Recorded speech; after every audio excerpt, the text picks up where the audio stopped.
Shalom bien-aimés dans le Seigneur, que la grâce et la paix de notre Seigneur Jésus vous soient données. Je vais partager encore la pensée de Dieu dans Marc chapitre 4, 37 à 38. Il s'éleva un grand tourbillon et le flot s'est jeté dans la barque au point qu'elle se remplissait déjà. Et lui, il dormait à la poupe sur le coussin. Ils le réveillèrent et lui dirent, « Maître, ne t'inquiètes-tu pas de ce que nous périssons ?»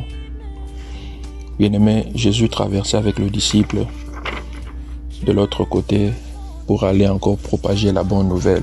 Mais la Bible dit pendant la traversée, il s'éleva un vent violent, la mer s'est déchaînée. Et nous voyons comment le disciple était paniqué. Le disciple avait perdu la paix. Le disciple avait perdu la joie de ce que le vent souffle fort. Bien-aimés, deux leçons que nous pouvons tirer de cette histoire. La première est que le disciple avait perdu leur attention sur Jésus. Le vent qui a soufflé fort, la tempête qui a soufflé fort, a fait perdre aux disciples l'attention sur Jésus. Bien-aimés, il y a plusieurs fois nous perdons notre attention sur Jésus à cause de problèmes. Nous oublions que Christ est avec nous. Nous oublions que Dieu marche avec nous. Nous oublions les promesses que Dieu nous a données à cause de problèmes qui nous arrivent. Le disciple avait perdu la parole que le Seigneur leur avait dit, traversons de l'autre côté. Cela veut dire même si le vent soufflait fort, même si la tempête soufflait fort, mais la parole de Jésus n'avait pas changé. J'aimerais dire à quelqu'un encore, peu importe le problème que tu peux rencontrer, peu importe la situation difficile que tu peux traverser au cours de l'année, rappelle-toi toujours de ce que Christ, de ce que Dieu t'a donné comme promesse. Il a dit, traversons de l'autre côté et non que nous allons mourir et non que tu vas périr.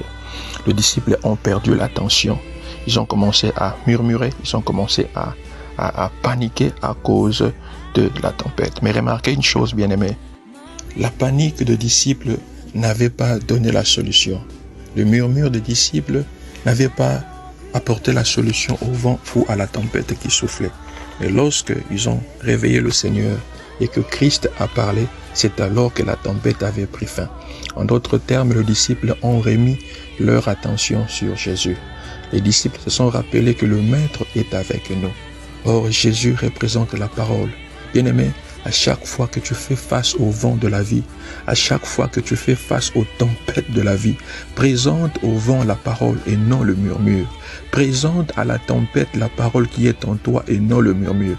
Parce que le murmure, la panique ne vont pas cesser le vent, ne vont pas apporter la solution.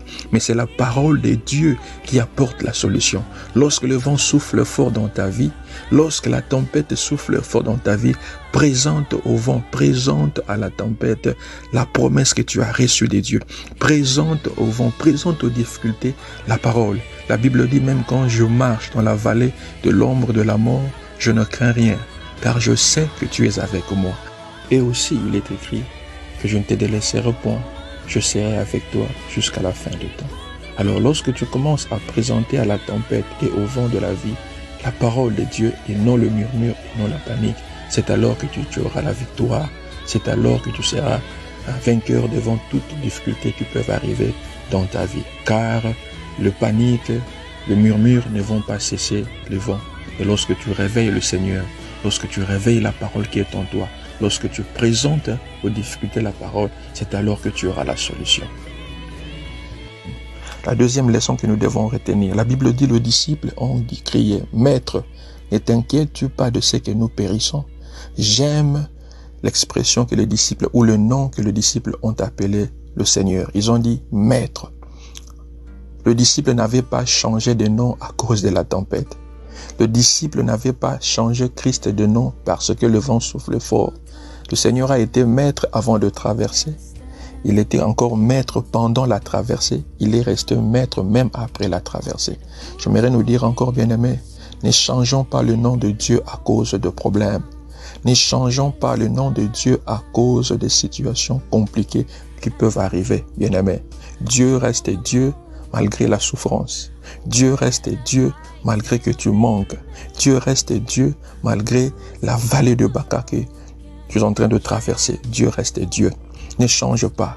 Alors, bien-aimés, ils ont dit ce que Christ était. En d'autres termes, les disciples ont adoré. Parce que dans l'adoration, nous disons ce que le Seigneur est. Bien-aimés, restons de ceux-là qui adorent Dieu. Restons de ceux-là qui élèvent les noms de Dieu malgré tout ce que nous pouvons traverser. Rappelez-vous encore de l'histoire de Paul et Silas dans Actes chapitre 16. La Bible dit qu'ils avaient prêché la parole de Dieu. Ils ont fait du bien. Ils ont délivré la femme qui était possédée d'un esprit de python. La Bible dit qu'ils étaient jetés dans la prison. Mais dans la prison, avec des blessures, avec des complications dans le corps, Paul et Silas, la Bible déclare, élevèrent leur voix pour adorer Dieu, élevèrent leur voix pour louer le nom de Dieu. En dépit de tout ce qu'ils avaient comme souffrance dans le corps, ils ont pris l'option, ils ont fait le choix d'élever Dieu. Bien-aimé, Dieu reste Dieu malgré tout ce que tu peux traverser. Alors ne change pas le nom de Jésus, qu'il reste maître avant la tempête, qu'il reste maître même dans la tempête, qu'il reste également maître après la tempête. Peu importe les situations de la vie, que Dieu reste Dieu. Et j'aimerais encore nous dire que Dieu ne devient pas moins Dieu à cause de nos souffrances. S'il est Jéhovah Rapha, il restera Jéhovah Rapha. S'il est Jéhovah Jireh, c'est lui qui pourvoit à tous nos besoins, qu'il reste Jéhovah Jireh, c'est lui qui pourvoit, c'est lui qui nous fait du bien à tout moment. Que Dieu nous bénisse. Éternel Dieu Tout-Puissant, je viens encore prier. Recommandez tout celui qui a entendu ces petits messages entre tes mains. Je ne connais pas le problème, je ne connais pas le moment difficile que peut traverser mon frère, ma soeur. Mais tout ce que je sais, tu as la solution à tous nos problèmes. Voilà pourquoi je prie que cette parole, Yahweh, puisse réconforter, puisse booster encore quelqu'un qui était abattu.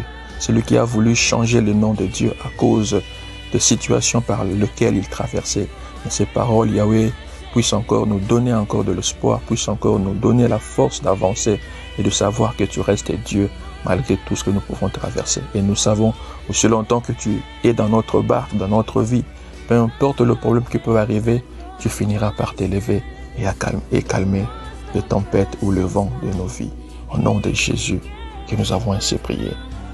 Amen. Que Dieu vous bénisse.